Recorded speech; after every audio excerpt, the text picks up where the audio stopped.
University of Otago professor Neil Gemmell says he's no believer in Nessie, but he wants to take people on an adventure and communicate some science along the way. Besides, he says, his kids think it's one of the coolest things he's ever done. One of the more far-fetched theories is that Nessie is a long-necked plesiosaur that somehow survived the period when dinosaurs became extinct. Another theory is that the monster is actually a sturgeon or giant catfish. Many believe the sightings are hoaxes or can be explained by floating logs or strong winds. Gemmell said that when creatures move about in water, they leave behind tiny fragments of DNA. It comes from their skin, feathers, scales, and urine. He said his team will take 300 samples of water from different points around the lake and at different depths.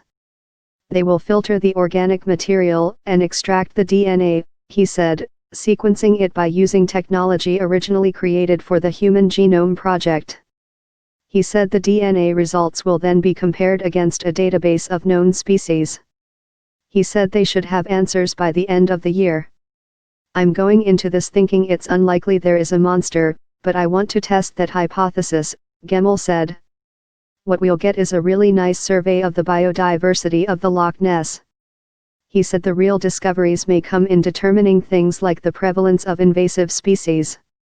Gemmell, 51, said he first visited Loch Ness in his late 20s while on vacation. Like thousands of tourists before him, he gazed out over the lake trying to catch sight of a monster. He said he first came up with the idea of testing DNA from the lake a couple of years ago and it resonated with many, including his children, aged 7 and 10. Graham Matheson, chief of the Scottish Society of New Zealand, said he, too, has visited Loch Ness and gazed out over the water, and that he wishes Gemmell all the best. I hope he and his cohorts find something, although I think they'll be battling, Matheson said. Still, it's a good way to get a trip to Scotland. Gemmell said that even if they don't find any monster DNA, it won't deter some Nessie believers.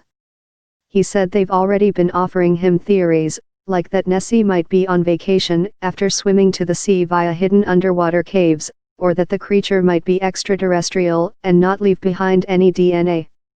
In our lives we want there still to be mysteries, some of which we will ultimately solve, Gemmell said. That's part of the spirit of discovery. And sometimes, what you find may not be what you were expecting.